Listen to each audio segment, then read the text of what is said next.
Powerhouse singer Etta James is on her deathbed, too weak to express her dying wishes. It was almost amazing that she lasted as long as she did, given the fact that she had so many drug problems. Instead of rallying together, her family is bitterly divided over how to help. No, I did not assert any undue influence on my mother. People should know my mother. You can't make her do nothing. Well, it looks like what Artist was possibly trying to do was take the money out of all my mother's accounts and put it into his name, as far as we know. There was definitely a difficult relationship between Artist and the sons. At the heart of the battle, who should control Etta's fortune and how she'll spend her last days? My mother was a fighter, and she wanted to keep fighting to the end, and that's the reason why she didn't want the plug pulled.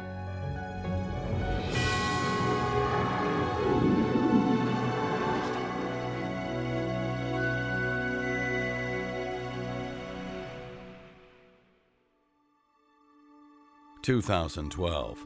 After a roller coaster life of musical highs and drug-addicted lows, singer Etta James is dying, 50 years after her signature song At Last becomes a hit. In her 73 years, she's won 6 Grammys. She's been inducted in the Rock and Roll Hall of Fame, the Blues Hall of Fame, and the Grammy Hall of Fame. Bobby Murray is her longtime guitarist. She always gave her all and sang every song as if it was their last song to sing.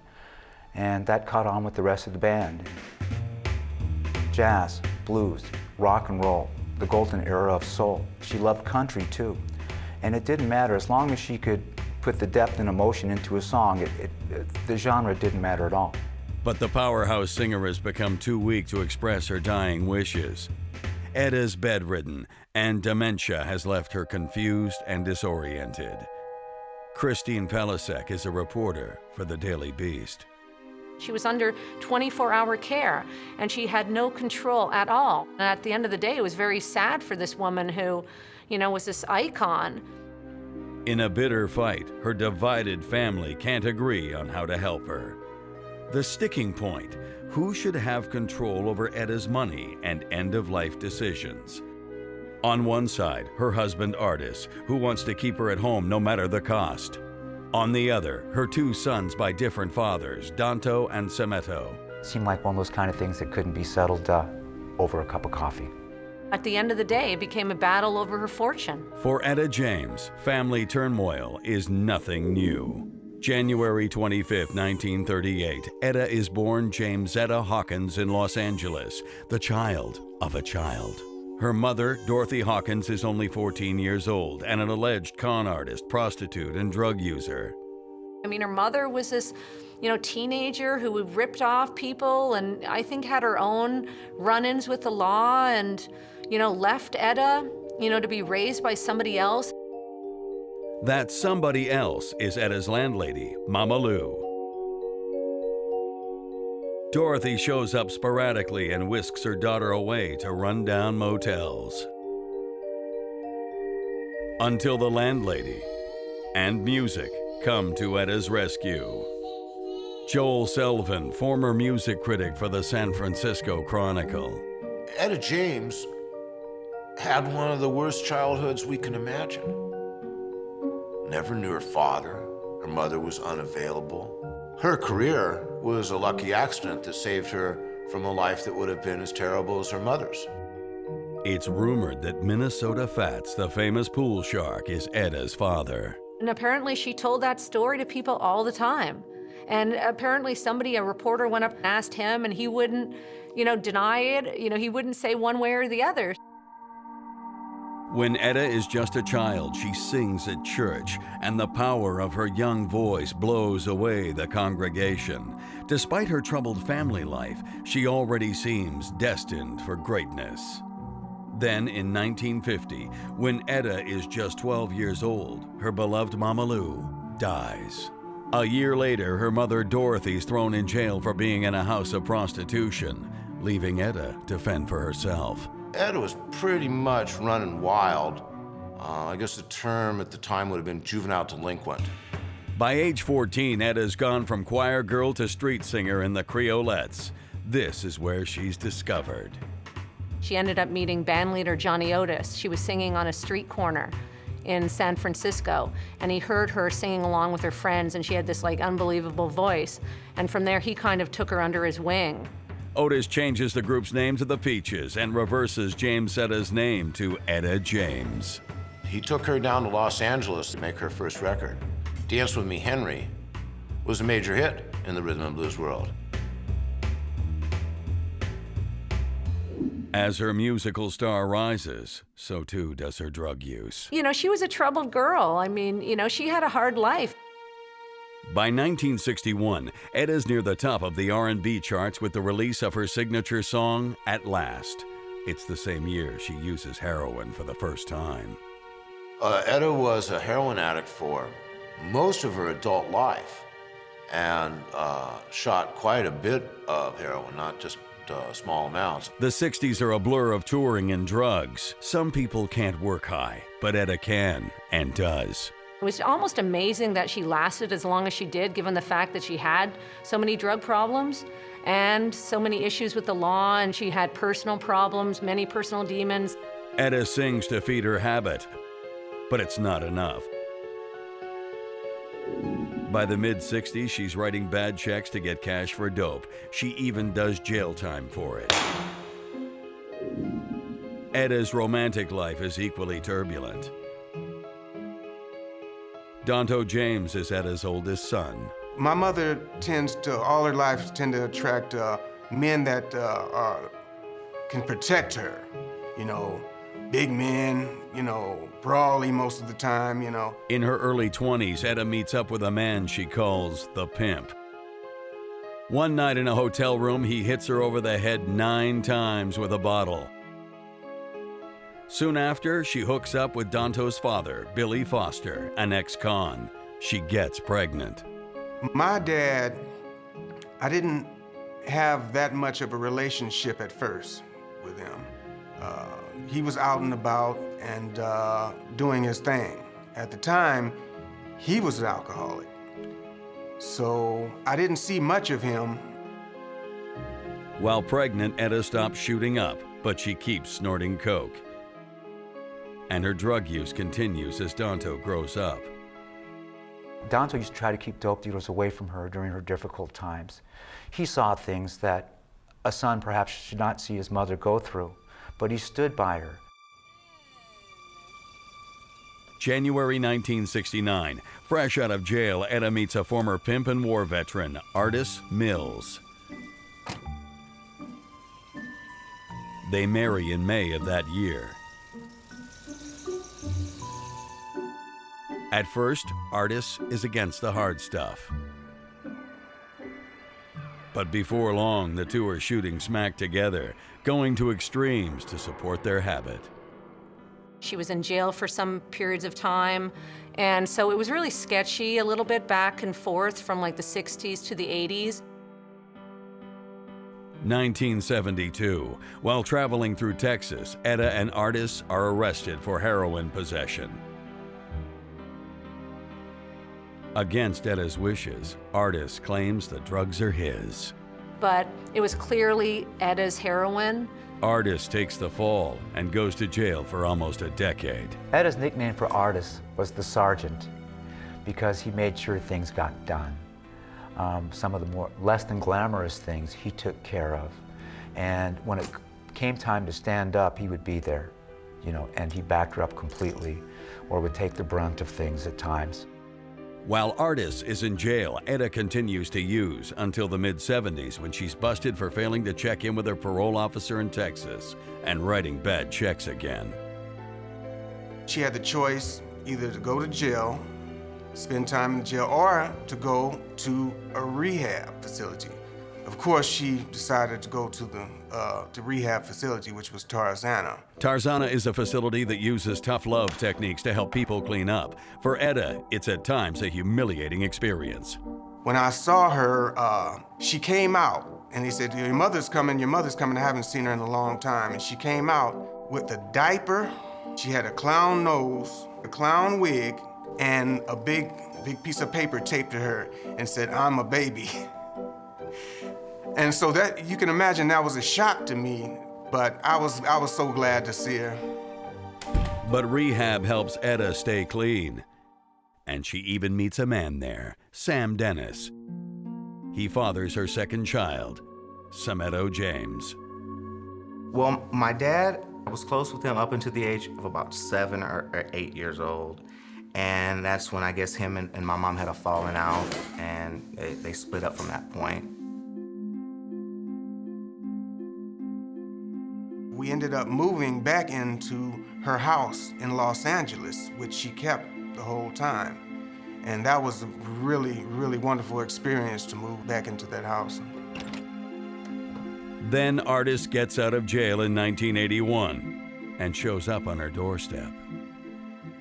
When I met Artis, he was in the room sitting at the edge of the bed, and he said, "Hey, you remember me?" And I said, I just kind of stood there. And I think he got a little angry about that, disappointed about it, but me and his relationship was pretty good. But observers tell a different story, and family tensions erupt when Etta falls deathly ill. There was definitely a difficult relationship between Artis and the sons.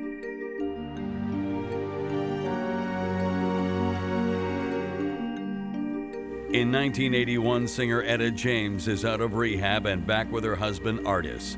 They live with her 2 sons by different fathers.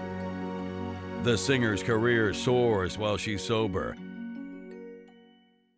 She had actually moved off of the heroin later on, in her later years after she got out of Tarzana.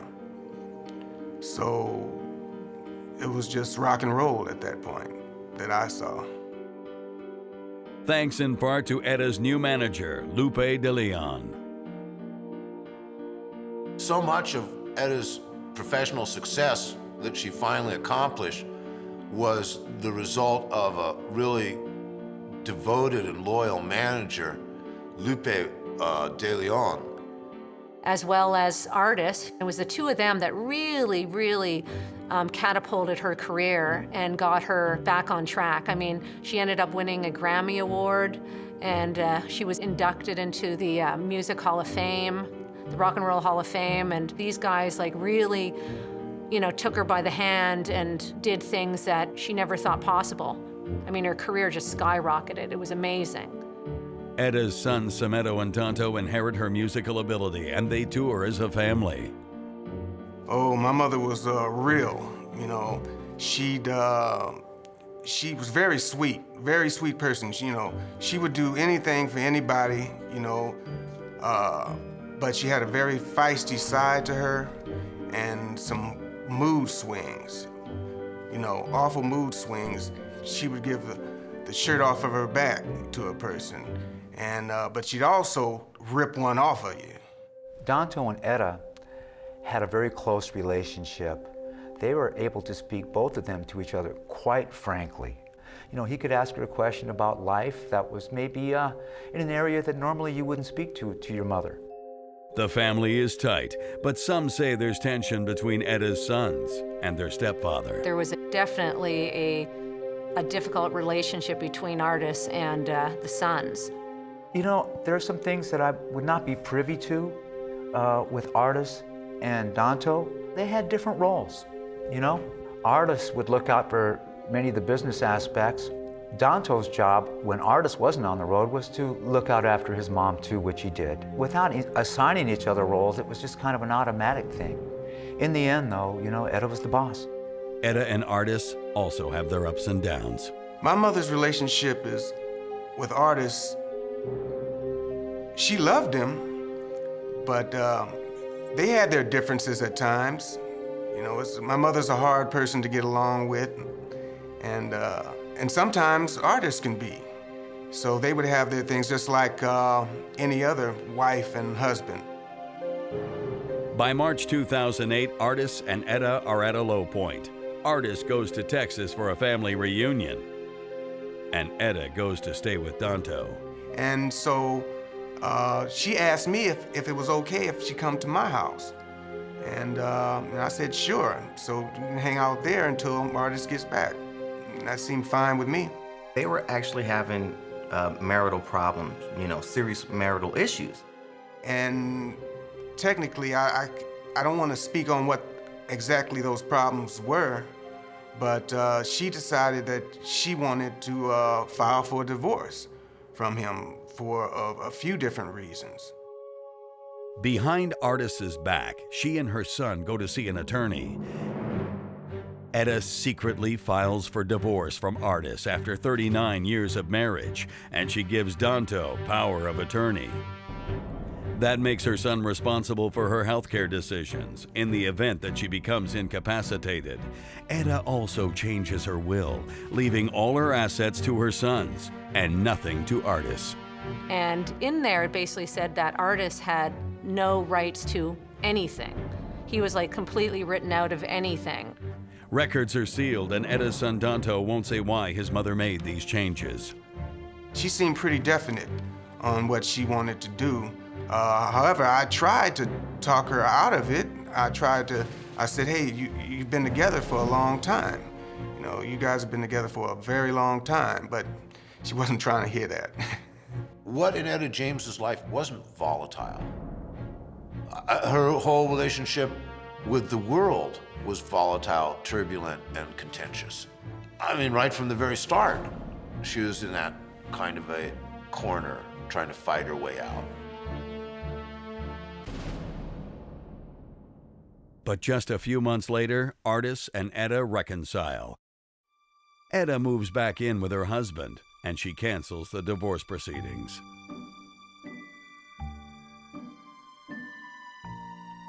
She doesn't tell Artist about the changes to her will or that she gave her son power of attorney. By late 2009, Etta's back in rehab. This time for an addiction to painkillers. She's also got pneumonia, hepatitis, a bad urinary tract infection, and a very serious bacterial infection known as MRSA. She can hardly talk above a whisper. She can't stand, and she won't eat. Because she had different problems, back problems and things like that, she went to a detox center to try to come off the pain medication, okay? And at that time, while she was in there, she started getting sick. Etta's mind is suffering, along with her body. She forgets where the bathroom is and gets confused in conversation. It becomes clear she's suffering from dementia. What is less clear is how long she's had it. It's just a tragic and drastic situation. See people's abilities just drain out of them slowly but surely, and leaving this physical hulk behind that looks exactly like the person that she used to be. Etta's treated in the hospital, but when she's released, doctors tell Danto that his mother needs 24-hour care. The actual doctors didn't want to let her go home until there was a staff there to properly take care of her because she was still being treated with the antibiotics. So Danto makes plans for his mother to be discharged to a nursing facility. But Artist wants Etta to come home. Before she got ill, the two of them had talked that, if they ever got ill, they didn't want to go into a nursing home if they had the money. That she and him both wanted to live at home for as long as they possibly could live. Once again, Artist comes to his wife's rescue. He arranges for a doctor to move in permanently so that Etta can receive full-time care at home. That doctor is Etta James. I actually physically moved all of my things in the house. And that's when I'm going to change Etta's name to Grandma, because I did not call her Etta. Because in the South, it's rude for a younger person to call an older person by their first name. Because if I said Mrs. James, that's my mom's name. And if I said Miss James, that's my name. So I'm like, this is too confusing. I'm just gonna call you Grandma. Elaine's relationship with Etta goes back years, to 2001, a time when Etta's clean except for painkillers, but she has a new battle to fight, against obesity. My mother, she weighed close to 400 pounds, and I was very concerned, the family was concerned, and I didn't know what to do or what to say. Etta's so big she wheels herself on and off stage. She had one of those little motor carts. On stage, microphone, sings the show, ends the show, backs up off stage. She's getting a big ovation, so out she comes, waves at everybody, and backs up. My mother was always a powerhouse, didn't matter what weight she was. She had such bad osteoarthritis that she couldn't walk, and her weight, well, contributed to the pain, of course. So we found out that there was a doctor by the name of Phoebe that created his own, it's called the Phoebe pouch. And they call it, this the gastric bypass in today's time, the ring. And so she decided to get that surgery. After surgery, Etta loses 200 pounds. When she started losing the weight, yeah, a lot more energy she had and more stamina, and she looked great. And yeah, it was great. Etta never liked to carry her cell phone and reliably answer them, so I would always call Mr. Mills to ask how Etta was doing. And she was losing weight, and he said, "Oh, Dr. James, her fans don't even recognize her." I said, "Oh, that's great." Oh, he said, and Etta's really shopping a lot. I said, "Oh, yeah, that's exactly what you do, go out and shop." There was one time where I actually saw her fit. She went and bought this little small dress at the time because she was wearing big clothing. And it was a beautiful dress. And she was getting fitted for it in the room. And I looked in there and I saw her and she just looked so radiant in it. I mean, I just almost brought tears to my eyes, you know. I said, wow, my mother's back, you know. She's gonna be here for a while. When Dr. James moves in with Etta in 2010, a new issue emerges. She's diagnosed with leukemia. And expenses for in-home care are running upwards of $30,000 a month. Artist petitions the court to get access to 3 of her bank accounts, totaling $1 million. Artist Mills went to court because he wanted to get conservatorship over her money. And so he wanted access to it because at this point in time, she was bedridden and she really couldn't make too many decisions about what was going on in her life. But Artist doesn't tell his stepsons Danto or Sametto, and this omission drives a deep wedge in an already troubled family. Well, it looks like what Artist was possibly trying to do was take the money out of all my mother's accounts and put it into his name, as far as we know. After years working hard and partying harder, Etta James is diagnosed with leukemia. She's unable to speak and is under 24-hour care. Struggling to pay the bills, her husband, Artist, petitions the court to access Etta's bank accounts, worth $1 million.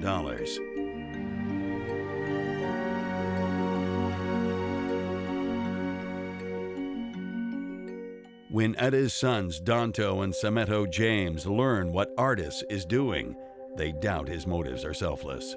Me and Danto received notice from the courts of Riverside County, I guess for Artists petitioning to, gain access to the bank accounts. We were concerned and we had to find out what was going on. My mother wanted her own bank accounts because she always said, well, he has his and I have mine, we have ours together. But she always believed that in a marriage, each person should have their own separate bank accounts. For whatever reason, she was dead set on that. Etta's sons are mad Artist didn't consult them first, and they don't trust their stepfather to spend the money wisely. Well, it looks like what Artist was possibly trying to do was take the money out of all my mother's accounts and put it into his name, as far as we know. That didn't look right. It wasn't necessary. Danto is also not convinced that 24-hour live-in care at $30,000 a month is the best way to spend his mother's money. Paul Wright is his attorney. We did have some concerns about where the money was actually going. We expressed those concerns, and we tried to keep a tighter rein as possible on the expenditures of the monies coming out of Etta's accounts. Dr. Elaine James defends the medical expenses, the bulk of which is her salary. Mr. Mills hired me as a 24/7 physician. That meant I worked 24 hours a day, 7 days a week, 31 days a month, no vacation, no break. So I worked at a very exorbitant $27.70 an hour. You can't get a mechanic to fix your car for that.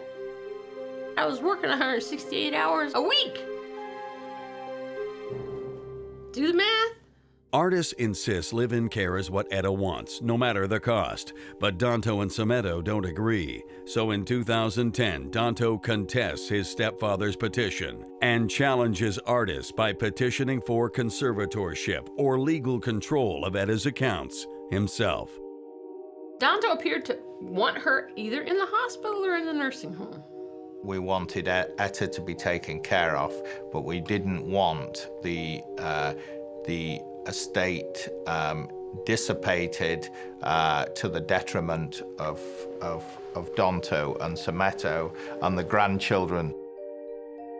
But Danto says money is definitely not the driving force.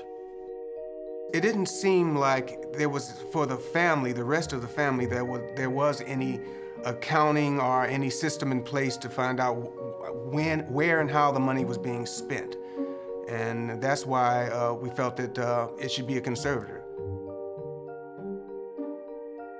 I wanted either some kind of accounting or some other third party to step in and just watch things and just account, for things. And it just didn't seem like that's not what the other side wanted. I think the battle at the end of the day came down to money, who was going to have control over her money.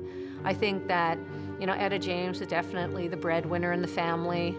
She was sort of the golden goose, And so once Etta lost her, faculties and, then I think it became an issue of, okay, who's going to control the money, who's going to take the money, what's going to happen to the money.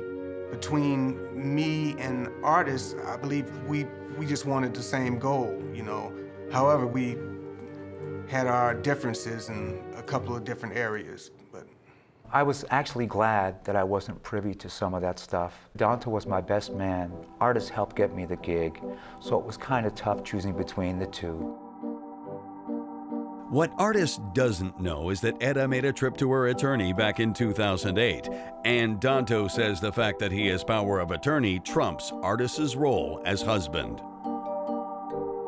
Artists was incredibly shocked. I mean, all along Artists said that he wanted the money to be used for Etta James. Growing up with my stepfather, we never questioned, anything that he said or anything. We always listened to him, he was always the father figure in the house. So stepping up and saying, well, maybe we don't want this, that was really tough at the time. Artists fights back. He claims that when the documents were drawn up in 2008, Etta was already in the throes of dementia. Battle lines are drawn and two new people step into the ring. Pamela Valencia, a court-appointed attorney, and Dennis Sandoval, her supervisor. Whenever there's a contested conservatorship, the court will appoint an attorney to represent that incapacitated person because that person is not able to speak for themselves. I needed to figure out as best I could what those interests were. And I needed to not be swayed by any thought of supporting Artists or Danto, except in the matter of when I had decided what I thought my client wanted. And then I was a proponent for terms that I thought she wanted. By 2010, Etta needs to be fed, bathed, and dressed, and she's becoming more and more confused.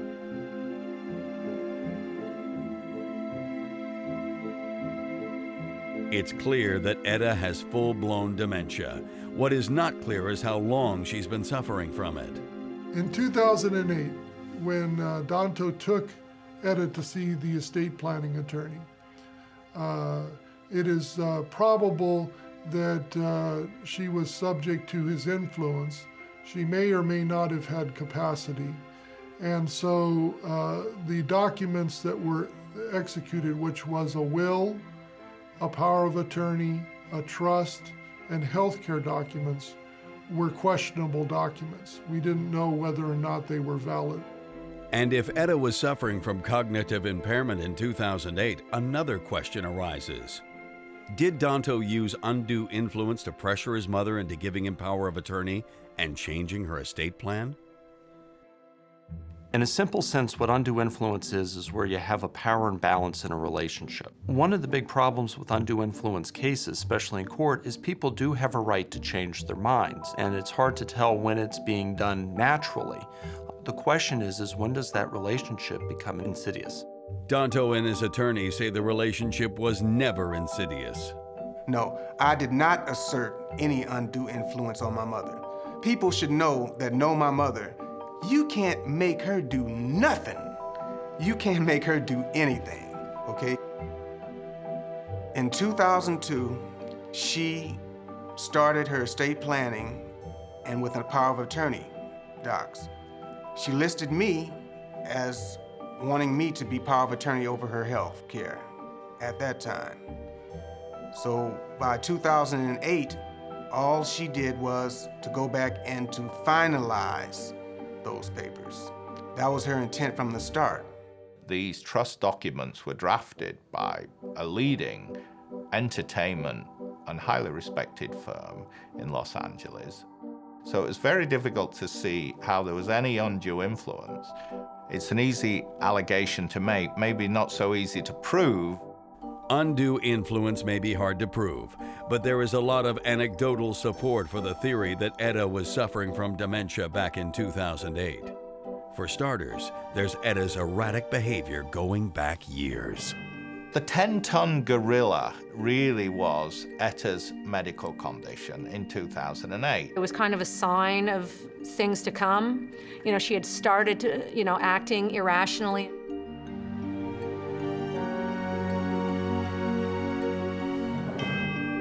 As singer Etta James lies on her deathbed in 2011, her husband and sons are embroiled in a struggle for control over her estate.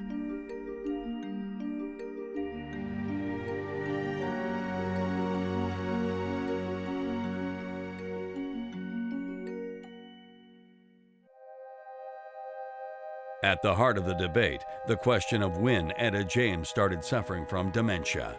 The 10-ton gorilla really was Etta's medical condition in 2008. In 2008, Etta inexplicably bows out of a major tour partway through, then refuses to pay longtime manager Lupe de Leon. At one point in time, he met her in New York, and he wanted to get paid for, some of the stuff, the work that he had done for her, and she had flat out refused to pay him. I mean, her manager said she started to act irrationally. She wasn't paying him, she always paid him. She left her husband. So there was things that were starting to occur with her that were, very strange, and it was totally out of character from her. And so he said that he, at that point in time, realized that there was more going on than what met the eye, and, that she was suffering from something. Then in 2009, Etta is plastered across the tabloids for attacking Beyonce Knowles' cover of At Last at Barack Obama's inaugural ball. She even lashes out on TV.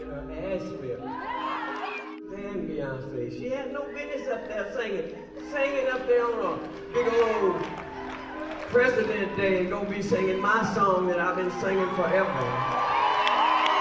Some say dementia is to blame for Etta's outbursts. It was kind of a sign of things to come. She had started to, acting irrationally. There was times when I noticed in everyone else that perhaps she wasn't as lucid. She would even jokingly say, maybe I'm getting Alzheimer's, and make a laugh about it and say, you know, I've been through a lot and maybe some of the stuff is kicking me back now. She may not have had all of her faculties all the time, but her at 75% was better than 99% of the rest, in my opinion. But others, like Danto, say Etta was perfectly lucid. Yeah, well, the inaugural ball, I was with my mother, just me and her, and so we watched it. Beyonce started singing at last. I noticed she went from, she had her spoon up here, you know, she was eating, she went from this to... And I said, Mom, what's wrong? She just shook her head, you know. He said, nothing, you know, and that was a song that she's been singing for a long time. Understand that Etta wasn't really upset at Beyonce. She was hurt. She wanted to perform her song. She didn't think that she would make it for another presidency and be able to get the opportunity to do that. And in the end, Etta was right. To me, it's just totally in keeping with the Etta James that I knew. I don't think she cared who she was speaking to. If she thought something was wrong, she would say so. My mother was definitely knew everything that she was doing. You know, she went on 20 shows, okay? She performed 20 dates with performances within that time. First I'm hearing it was dementia. Well, how can you perform at that level, you know, under those circumstances? I mean, that's a serious level. She really kicked butt out there on stage, yeah. Dennis Sandoval agrees that since dementia is a progressive disease, in the early stages, people can make their own decisions. A diagnosis of dementia or Alzheimer's disease does not necessarily preclude an individual from executing a will or a trust or a contract or any other kind of legal document. Dementia and Alzheimer's diseases are progressive diseases, meaning that the longer you have them, it more affects your mental abilities. And so if a person is early on in dementia or in Alzheimer's, they may still have the legal capacity to execute a will or a trust. And if they're further along in the disease, they may no longer have that capacity to execute that document. Attorney Paul Wright says Etta had many reasons to give her son power of attorney. There is no doubt in my mind that Danto had the closest of all personal relationships with his mother, and I later learned that Sameta did also. I believe the trust documents that were signed in 2008 were a reflection of Etta's wishes. The artist had been taken care of during her married and professional career, and Etta was looking back at her life, a highly accomplished life, and she wanted to take care of Danto, Semedo, and the grandchildren. And that was a very critical part of the relationship. Etta very much trusted Danto and wanted him to take her end-of-life decisions. She knew no matter what the circumstances and what the personal cost, would do everything in his power to keep Etta alive. And I think Etta was comforted by that assurance and knowledge. My mother was a fighter, and she wanted to keep fighting to the end, and that's the reason why she didn't want the plug pulled. One thing she said to me, she said, son, if I'm on life support, do not pull the plug on me. Don't.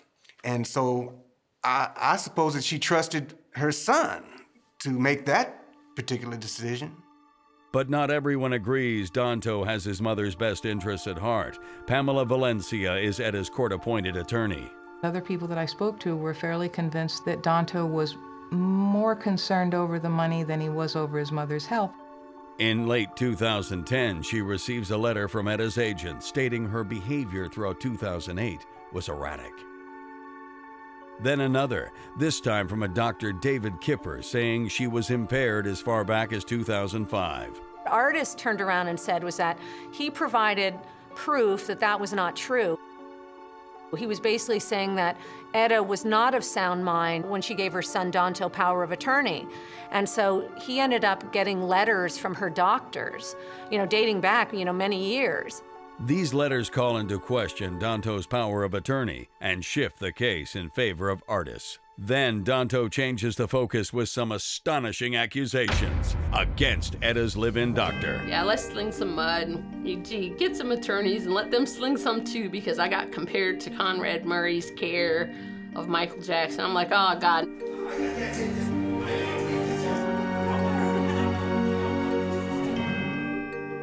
Etta James has full-blown dementia. The singer's husband, Artis, claims this means her son's power of attorney is not legally binding.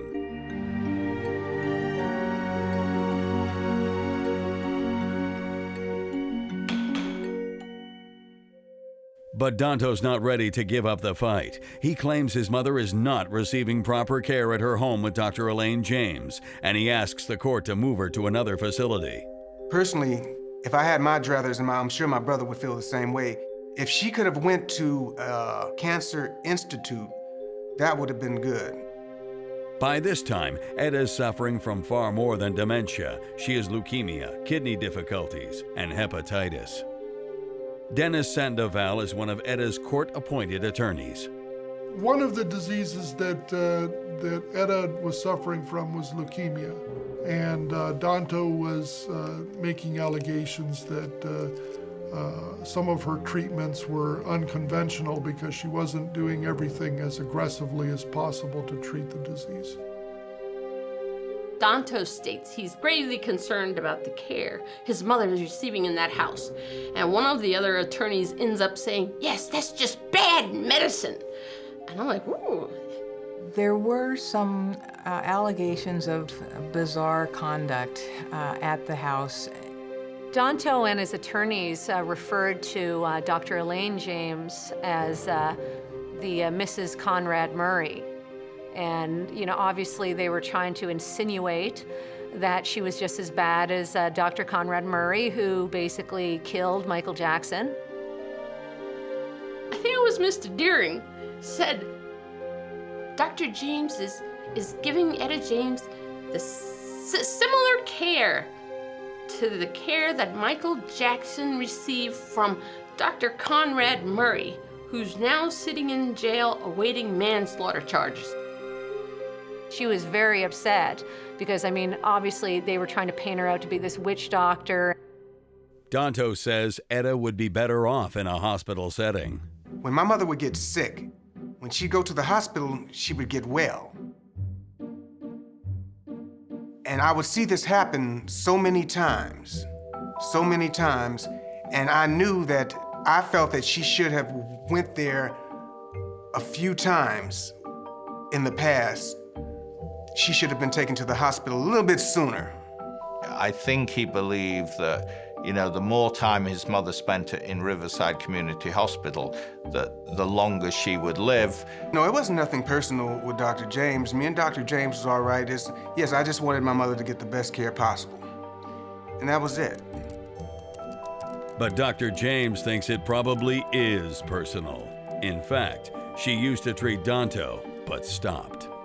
I found out that he was receiving medications on the outside, so I was not happy about that, and I dismissed him as a patient. Dr. James speculates Danto remained bitter. There was a personal antagonism between Dr. James and Danto, and that caused a lot of tension. So they said, we want a restraining order. We want a restraining order to stop her from treating Etta. Judge Karaman orders an independent medical examination of Etta James. So the judge said, wait a minute.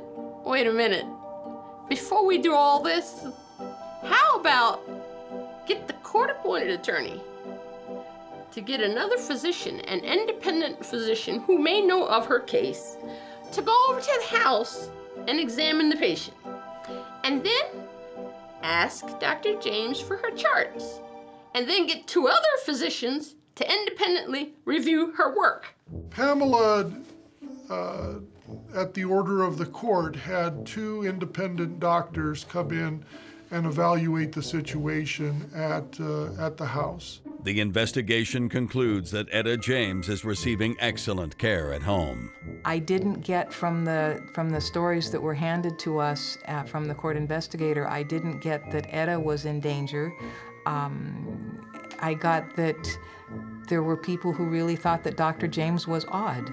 A peaceful settlement between her husband, Artis, and her son, Danto, seems unlikely. Etta's health is in rapid decline. Will there be a settlement before the inevitable? Pamela Valencia decides she has to do something to move the case forward, and fast. She had put a letter with a proposed settlement in it and submitted it to the other attorneys. Danto's attorney, Paul Wright. I think Pamela had a leading role in fashioning the settlement agreement, and so I give due deference to that. But we do believe that Pamela made it quite clear that she had sort of more sympathy for Artis' position rather than Danto's and Sometto's, and that was a source of disagreement throughout the process. On September 16, 2011, Judge Karaman proposes a shortcut to reaching a settlement. Judge Karaman is a man of action. He likes to have things done quickly, and we had already shown ourselves to be pretty slow. Everything took a long time for one reason or another. So rather than send us back out and say, well, go craft a settlement, he pulled my letter out of the file and said, well, here are the terms right here. Let's discuss these and come up with a settlement right now. So he held the letter on his desk, and he went down line by line with it, and he had everybody put in their 2 cents worth about whether that was an okay thing or needed to be modified. Artis is granted conservatorship over Etta's estate, and he can spend up to $350,000 from her accounts to pay for her care. He's also required to account for how the money is spent. And so we decided for Artis to be conservator, if he would like to be conservator. And that would work out perfect, because actually that's what we were looking for from the beginning, is somebody to account for the money. Decisions about life support will be shared equally by Danto and Artis.